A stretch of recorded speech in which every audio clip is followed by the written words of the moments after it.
Hello, everyone. Welcome. All right. Hi, everyone. Thank you so much for coming. This is our second workshop. So, in this workshop, we're going to be going over fundraising. So, I am doing a three-person panel today. I will be asking the questions, and we have representatives from a CTA union, local union, a independent, also known as Triple CI, and CFT. That's going to be answering our questions. So I'll just introduce my friends that are on the screen with me. So, Wendy, go ahead and Hi. tell the people who you are. Hi, I'm Wendy Brill Winecoop. I'm president of FAC. I am a faculty member at College of the Canyons, which is a CTA slash CCA local union. Right. And Jason, go ahead and introduce yourself to the people. Hi, everybody. So my name is Jason Mayfield. I teach geology at Diablo Valley College. That's in the Contra Costa district. We are an independent union, so Triple CI. Um, and I'm the current secretary for FAC and the executive director for our union.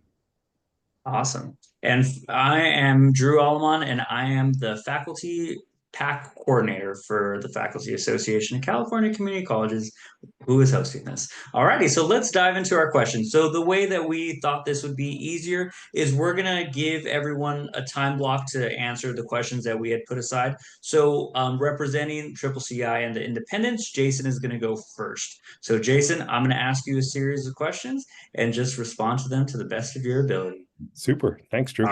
First question, dogs or cats? Dogs, you know me. I know. Dogs. All righty, here we go. So before you go ahead and give a candidate funds, the candidate must go through a formal endorsement process. What does the endorsement process look like for your local union? Well, that's, I think, a great place to start. And I probably have not the best answer for this because my union is still trying to work through kinks in our process. In the past, the union president or somebody in the union generally tries to reach out and find candidates that we want to run for trustee seats in our district. Occasionally, we've had folks approach us, but we oftentimes are trying to find past faculty or other union friendly folks to run. And so we go out and search for them. Oftentimes, what that means is then we end up with folks before the filing deadline, and we might bring them to our board for an endorsement vote. It's challenging because then if somebody files late and you have a second candidate that might be viable, you can get into politically kind of sticky situations, and we've run across that some. So we're trying to codify a process.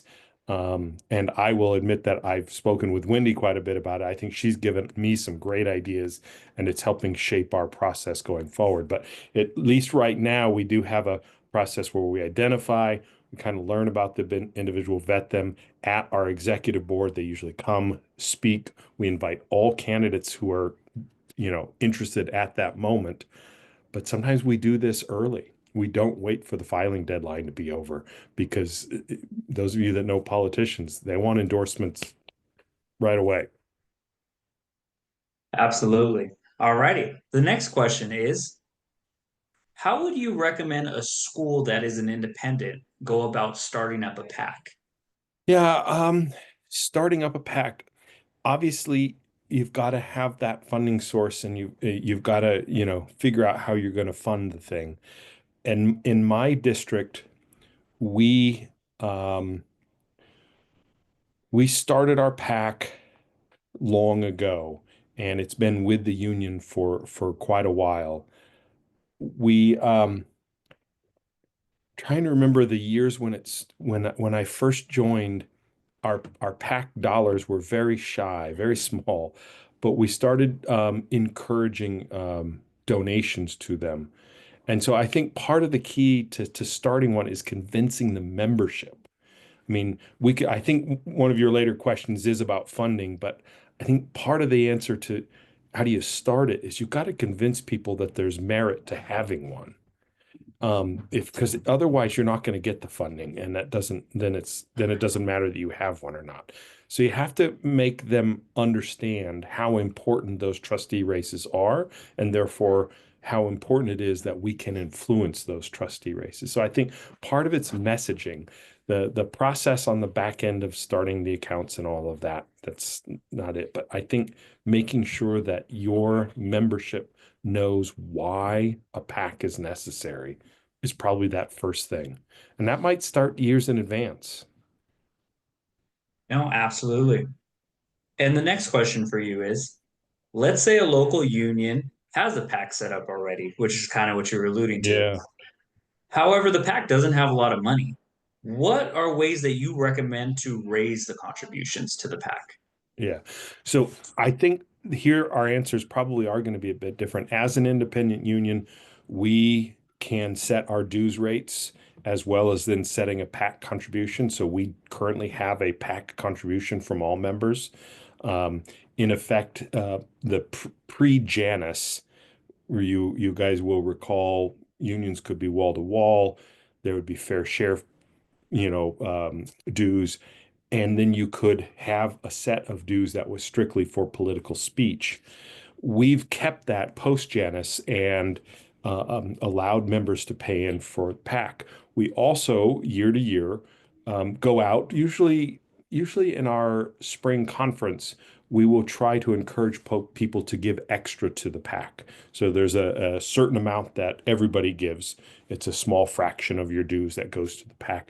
But then if you're really into it, you can say, well, look, I want to add an extra $5 or $10 out of my check every month to give to the local for our United Faculty PAC. So that has really helped increase the dollar amount. It's got us to a point now where we can afford interns. We pay interns through there. We donate to all of our local trustee races. In fact, I think just looking back on our recent ones, I think we were the ones that funded the vast majority of the candidates, uh, you know, PAC accounts. What I guess they're PAC accounts. We were the ones that contributed the bulk of that money. So we've got ours to a relatively robust situation where every couple of years when a couple of candidates seats come up, we're ready to go. We have the funds ready. And at least certainly the years when I was president, I was able to say, we have the funding stream. We can unload this if we need to. So it's kind of nice to be able to say that. No, I was going to say that's definitely a situation that not a lot of locals can say. So that's an absolute advantage Yeah. when you're trying to support a candidate because now you could fund them.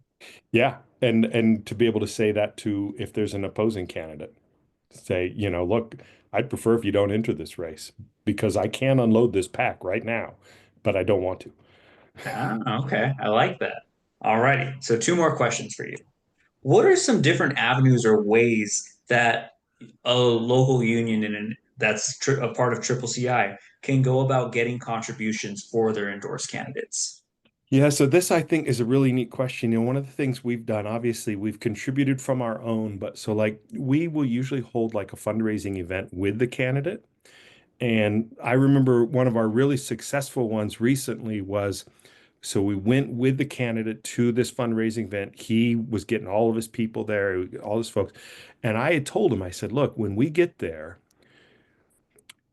we got our song and dance, we got our dog and pony show to do, but I want you to encourage everybody to donate. And then I'm going to get up and say that the union is here and we're ready to write a check up to $12,000 to match any dollars that you guys contribute right now. And it was a huge hit. They had people, boom, boom, boom. I already had a $12,000 check written out and I was going to give it to them no matter what. But we got, I think it was 11-1. We basically almost matched it. And then I gave him the 12 anyway. So having those fun kind of things where with him at or her at an event and have a matching people kind of like that. I think it was really cool. I had never tried that before, but we tried it and it was incredibly successful in getting the the folks that he had brought in to his event to free up their checkbooks. And in effect, it meant less that we had to afford out of our pack. Now that's great. And the last question for you is, Can you tell me one thing you and your local have done in the past that has proven to be a success in terms of fundraising? Well, certainly the one I just mentioned is good. For us, making sure that our PAC is robust and well funded has been important. And so we do a spring conference or benefits conference and talk to our members about benefits and retirement every year. FAC has long been a supporter of that with us. And usually there, we oftentimes work the room trying to get people to donate extra to the PAC.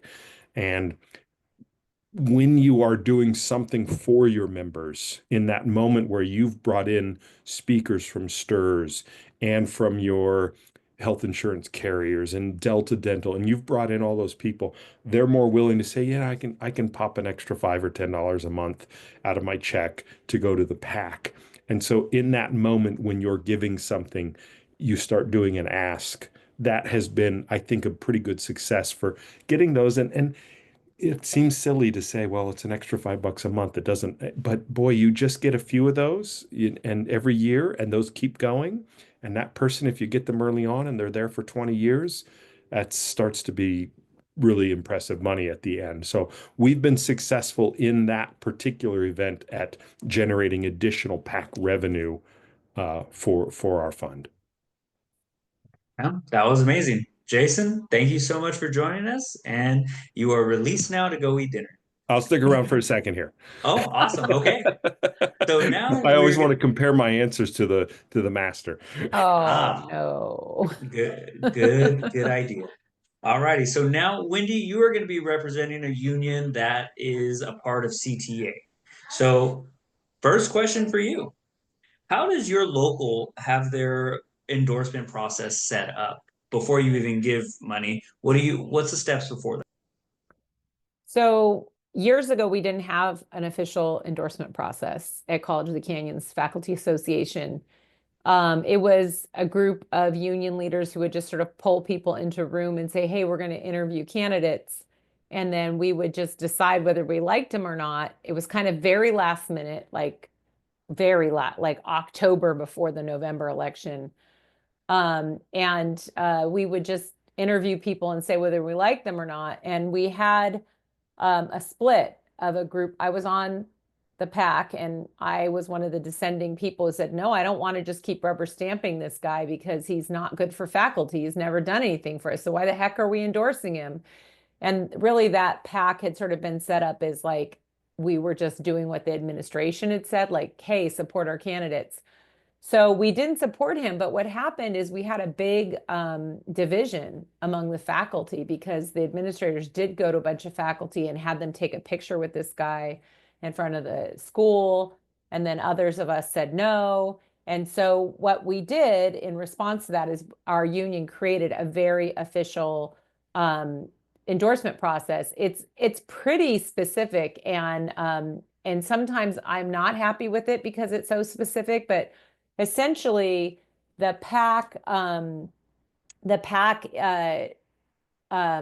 hands the power to faculty who are not necessarily part of the PAC and not necessarily part of union leadership. And there's a group of people that interview all the candidates. And then that group of interviewing faculty makes a recommendation to our executive committee, which is a large rep council, which is a large group, maybe 30 people, and they vote whether to endorse. And so it is a long process and it's written out. You can go to our website and find it. But what it's done is it's really stopped the challenges. Like when we endorse a candidate, it is very, very clear that that is the faculty union's backed candidate. The process has also made things a lot easier when it comes to being able to tell candidates, like, here's our process, so go read about it, right? So they understand we're not just picking somebody. Now, given that, our process is better and it does prevent these splits. However, that doesn't mean that we just wait until everybody files and then we interview candidates, because if you're going to wait to the last minute, labor-friendly candidates don't just walk in the door randomly. Often they don't. So we seek candidates often 2 to 4 years before a seat is open. And we develop those relationships with the candidates. And so often we know who we're going to endorse because we've spoken to that person for a long time. They align with our values. We understand who they're connected to. So we do offer an interview to anybody who wants one. And then sometimes we don't have a candidate for a seat. So we have endorsed somebody for a seat that we didn't have a candidate for. But definitely, there is the formal endorsement process. Yes, we have one. Yes, we always follow it, but we definitely vet candidates too. Next question for you is, how would you recommend a local union that is a CTA affiliate? How would they go about starting up a PAC? So CTA has a political advisor for every local. So you just have to call your service unit person and say, hey, who's my political advisor? And I talk to my political advisor all the time. He's amazing and he can answer any question and help. So that's where I would start. One thing that we didn't do with our PAC early on, and we did also get in trouble for that, not under me, it was under another PAC chair. We weren't necessarily following all the rules. The PAC, running a PAC has a ton of rules. We're a member PAC, so we can only take money from members. And then the rules have gotten harder to follow. The process of filing has gotten harder to follow. There's limits sometimes on races. It depends. There's limits on, you can't coordinate with candidates, and if you do, then it increases the filing requirements. There's 24-hour deadlines, or you could do an independent expenditure to support a candidate, which means you can't coordinate at all. So I would say hire a pro treasurer. Like hands down, that's a recommendation I would do, because our union has gotten in trouble a couple of times, not on purpose. We've had a volunteer treasurer who thought they knew what they were doing and they were working really hard and they were doing the best that they could do. It's just very, very complicated what you can spend money on, how you spend money, how you file, when you file, how you coordinate. And so now we have a treasurer that helps us. She is, a couple $100 maybe a month.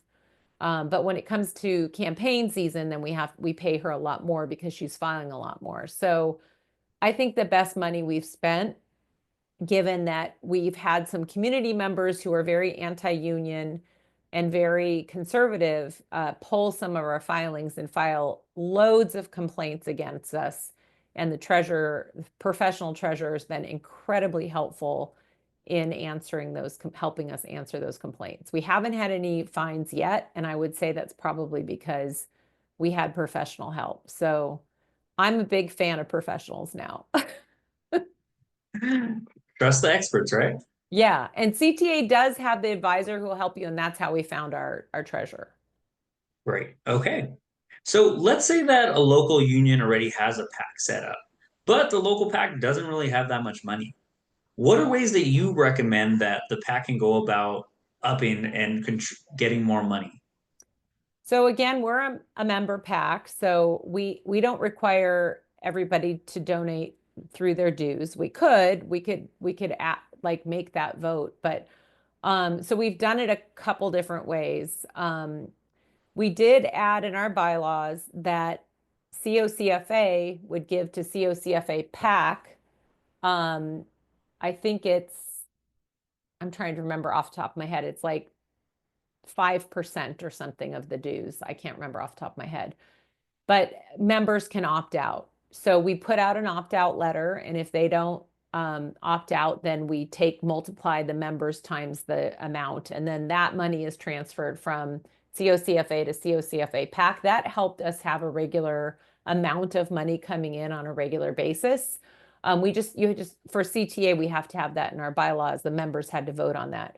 Then we also do an additional fundraising. And for example, we really wanted to flip the board. We had a non-labor friendly board. We wanted to flip the board. So we created a flip the board campaign. And then we had levels of engagement for people. And the top was change agent. So we said that you will give $500 a year to help flip the board. Don't you want to be a change agent? Then the hard work gets in of organizing. Like it's literally one-on-one conversations. You have to go connect with somebody over their values and your values. And you have to ask them, like, do you really want to change the board? Like, we're fighting for our salary, we're fighting for our health care, we're fighting for our working conditions. Are you with me? You have to ask them what they need and make sure that the union's going to bring that to them. But one of the key pressure points is the board.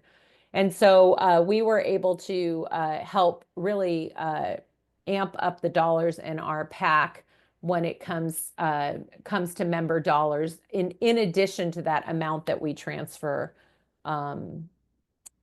every year. Okay. Next question for you is, what are different avenues or ways that a local union that is a part of CTA, what are ways that they can go about getting money for their endorsed candidates that are outside, just the regular dues? Yeah, so CTA has what's called ABC funds, or I think it's Association for Better Citizenry or something like that. Somewhere in the neighborhood of the right name. And so again, through our political advisor, they'll help you, and you can apply for funds. So there's a pot of money. It's not a lot for a PAC. For us, it's maybe a couple $1,000s that you kind of automatically get. And then you can request for special circumstances grants from CTA. So those do take some time to write those grants and fill out. Again, we had the political advisor help us, but really the special grants are about sort of telling the story. We had to have that goal of really wanting to flip the board and telling the history of the board. But we have been really well supported with the special grants from CTA. In addition to that, I think that, reaching out to other unions is a great way.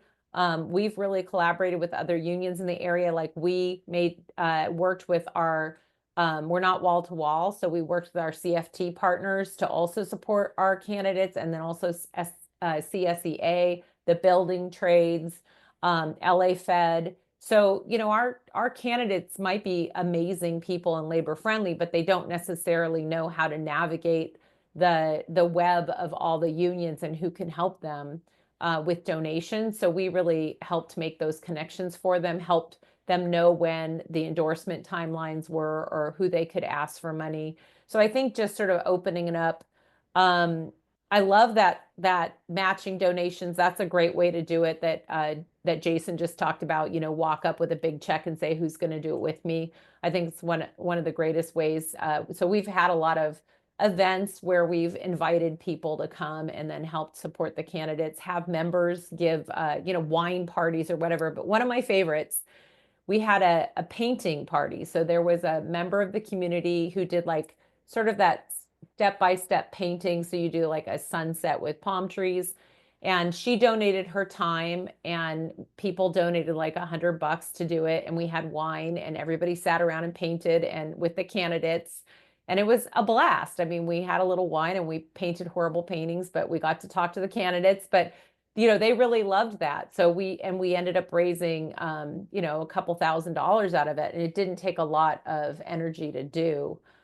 So, coming up with things that are fun for people, for members to do, ways for them to engage with the candidates so they're comfortable. Because we talked about this last 2 weeks ago, but you really have to maintain these relationships, right? You can't just get them elected. So these are also like the painting party. The people who went to the painting parties really had developed a very strong relationship with those board of trustees because they had so much fun and they saw them as like real humans, right? Not just a elected leader.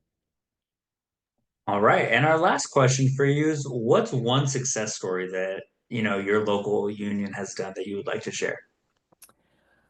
Well, I think we flipped the board, which was awesome. It really made a difference. Unfortunately, we did lose it in this last election, but I think we'll get it back. So it felt pretty good to flip the board because I had been working at the college for 25 years and we had never had a labor-friendly board. So short-lived, but we'll get it back.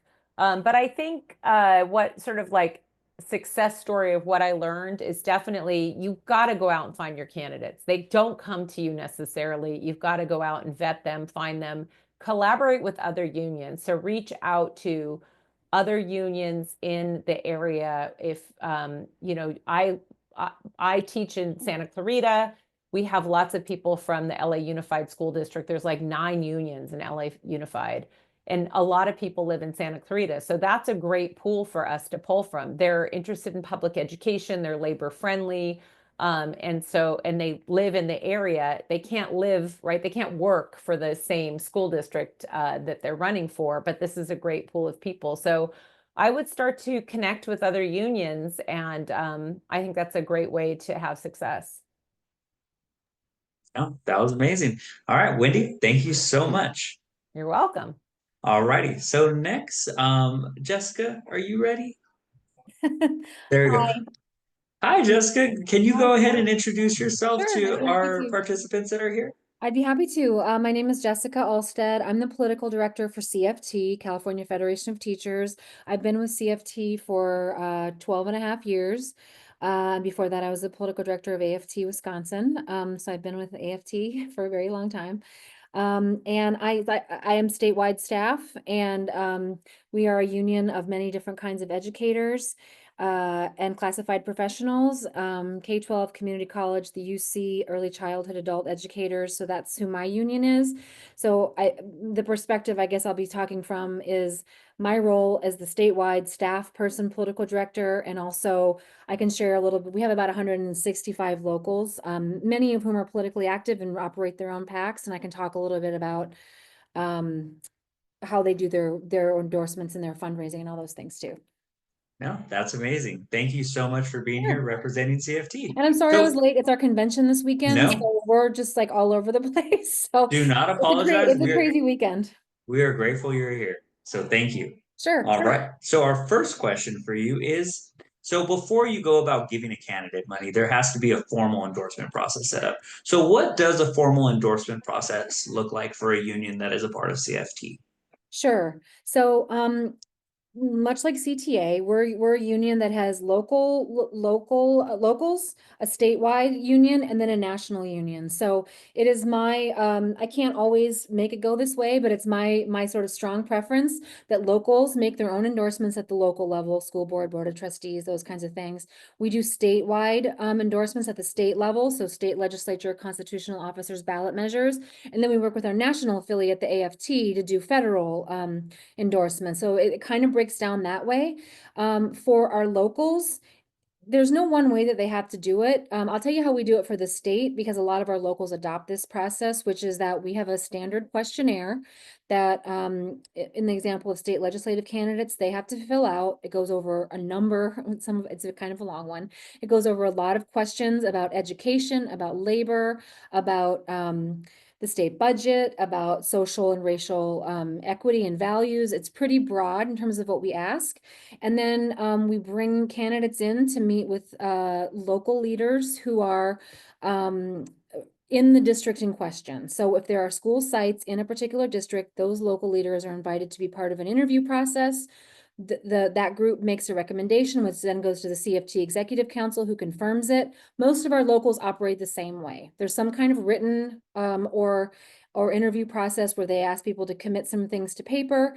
They ask them to come for an interview. The COPE committee, which is what we often call the political groups within CFT locals, may make a recommendation, and then the locals executive council will confirm that endorsement. Thank you. The next question is, how a school that is a part of CFT, how would they go about starting up a PAC?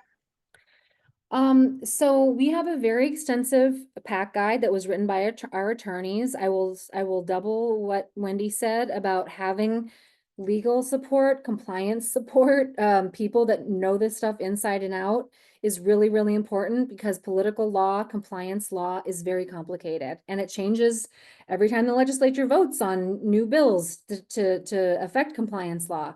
So I rely heavily on our attorneys. They have produced a PAC guide that's about 80 pages that I share with all of our locals and say the basics are in here. If you're going to start your PAC, this is how you do it. So, and I also will meet with locals to kind of talk about opening a non-interest bearing checking account, because it's not supposed to be interest bearing, about filing your FEIN number with the feds, because you're supposed to have that for your PAC. And a way I talk about it with our locals is that in the eyes of the law, Your union, which is a nonprofit entity, and your PAC are really two different organizations. The compliance arm of the state doesn't care about your union, and the nonprofit laws that govern your actual union as an organization don't care about your PAC. So you have to be really mindful of the tax rules, the compliance rules, the filing rules for both of those entities, and think about them as kind of two separate entities that often operate in tandem, but in the eyes of the law are actually pretty different. So these are the kinds of conversations I have with my local. Like, if you're going to start a PAC, you have to be really clear about who's in charge of compliance, who you're going to ask questions to, who's doing the filing, who's doing the paperwork, what happens if there's new leadership elections and you have to change over to somebody else. So I think the legal stuff, especially at the startup, is really a little bit intense, but also really important to make sure that you're set up in a way that you're filed properly, that you're registered properly, and that you're ready to carry out the work of a PAC with all the legal ramifications that come with that. Yeah, and it just simply comes down to protecting your local. Oh, completely. Completely. Because like Wendy was saying, 9 times out of 10, you forget to file some form, you forget to do something, you won't get caught, but when you do get caught, and my locals do too, it's like compounding day on day fines. So you really want to have somebody that's keeping an eye on it so that you're not kind of getting into that weird, now we have to recoup fines kind of space. Yeah, absolutely. So The way that let's I say, describe it, just to say, is like the state wants to know how every single dollar gets into your PAC and how every single dollar goes out. They want to Mhm. know that. And if there's ever any question of how money got in or how money went out, that's when there starts to be issues, because they really want to know every single cent and where it came from and where it's going. Yeah, details matter. Totally. Alrighty, so the next question is more so having to do with, let's say that, so CFT calls their PACs COPs, right? Uh-huh. So let's say that a COPE has, funds already, but they're not that much. How would they go about trying to increase their funds? Yeah, there's two ways to do it, both within CFT, but also under California law. So this isn't unique to CFT. One is through the traditional ways way that unions have raised political dollars, which is through voluntary contributions. We often call this a COPE card. In my union, it's often a card that's on the bottom of the membership card, that when you join the union, you sign the membership card, and then there's another tear off at the bottom that says, I want to give $5 a month to my union's COPE card. That goes to payroll. And when payroll cuts 2 checks to the union a month, one is your dues check and one is your COPE check, and you deposit it into the appropriate accounts. So that's kind of the tried and true way that unions have raised political dollars in the past. California law allows for a second way, which I think Wendy referenced, and that's called earmarking. So we are allowed under California state law to allocate a portion of a union's general fund to transfer on a per member per month basis from the general fund to the PAC in an ongoing way that has to be reflected in the bylaws. So what that means is, if your local union wants to start earmarking funds in addition to voluntary contributions, the executive council would take a vote and pass a bylaw that says, going forward, let's say let's just say for easy math, it's a union of 100 members. You would say, going forward, we are going to transfer $2 per member per month from our general fund to our COPE. You can pass such a bylaw, and that means $200 are getting transferred every month. It goes on your reports, your 460 reports, but it is legal under the eyes of the law to do that. What is not legal is to say, this month we feel like transferring $1,000, and next month we don't need it, so we're only going to transfer $100. You can't just decide as you're going that every month is going to be different. It has to be a per member per month formula, but you can always change the bylaw by the same way that it was passed. So if all of a sudden you want to beef up your COPE fund and you had been doing $2 per member per month, and you're like, we got an election in 6 months, we need more money, we're going to change our bylaw to say $5 per member per month, and you start transferring 500 then instead of 200, and then you can change it back down again. So those are really the only two ways to get money into a PAC for a local union in the state of California. I think Wendy mentioned this, but because we're a union and a member organization, we're not really allowed to solicit funds from non-members. So it's not legal to just go out in the community and say, give our PAC money. You can't do that. You can help them, you can help your candidate raise money from the community into their PAC if you want, into their political fundraising vehicle. But as a union, we can't just take random people's money and ask anybody on the street to give to us. It really has to be members only and done in those two ways that I described. No, awesome. So, what are alternative ways that we can a CFT school can go about getting money? Is there anything similar to like CTA with the ABC funds? Yeah, so we have a couple programs within our union that are similarly grant-based. We set aside roughly $500,000 a year that locals can apply.